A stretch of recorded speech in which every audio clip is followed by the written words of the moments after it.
श्रीनीलकण्ठ अघोरास्त्रस्तोत्रम् ॐ नमो नीलकण्ठाय श्वेतशरीराय सर्पालङ्कारभूषिताय भुजङ्गपरिकराय नागयज्ञोपवीताय अनेकमृत्युविनाशाय नमः।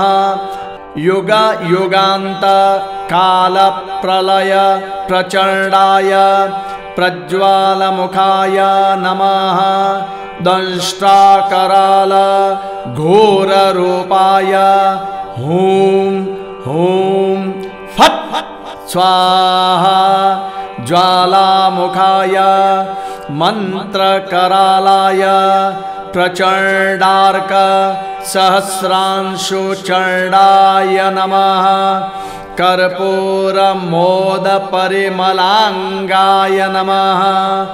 ॐ ऐं ऐं नील महानील वज्रवैलक्ष्य मणिमाणिक्य मुकुटभूषणाय हन हन हन दहन दहनाय ह्रीं स्फुर स्फुर प्रस्फुर प्रस्फुर घोर घोर तनुरूप चट चट प्रचट प्रचट कह कह वम वम बन्ध बन्ध घातय घातय हुं फट् ॐ ह्रां ॐ ह्रीं ॐ ह्रीं स्फुर अघोररूपाय रथ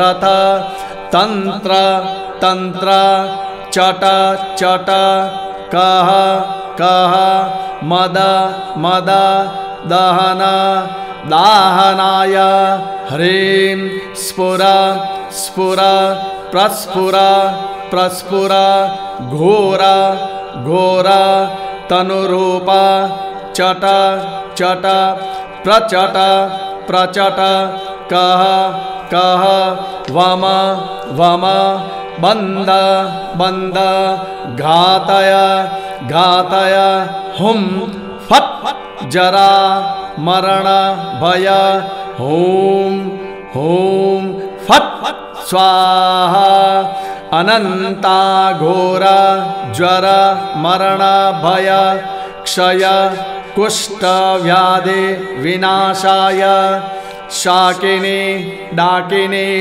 ब्रह्म राक्षस दैत्य दानव बंधनाय अपस्मार भूत बैताल डाकिनी शाकिनी सर्व ग्रह विनाशाय मंत्र कोटि प्रकटाय पर विद्योच्छेदनाय हूं हूं फट् स्वाहा आत्म मंत्र संरक्षणाय नमः। ॐ ह्रां ह्रीं ह्रौं नमो भूत दामरे ज्वाल वशभूतानां द्वादश भूतानां त्रयोदश षोडश प्रेतानां पंचदश डाकिने शाकिनीनां हन हन दहन दारनाथ एकाहिक द्वयाहिक त्र्याहिक चातुर्थिक पंचाहिक व्याघपादान्त वातादि वात सरिक कफ पित्तक काश श्वास श्लेष्मादिकं दह दह छिन्दे छिन्दे श्री महादेव निर्मित स्तंभन मोहन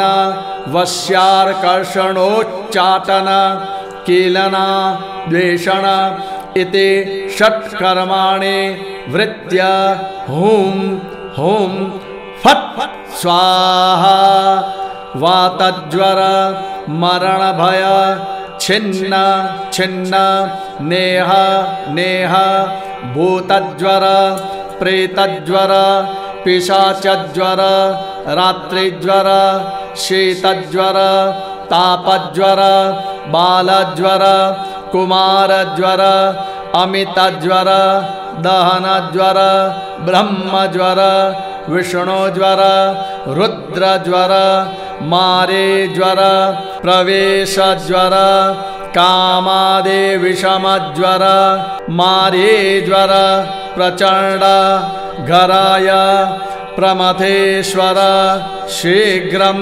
हूं हूं फट् स्वाहा।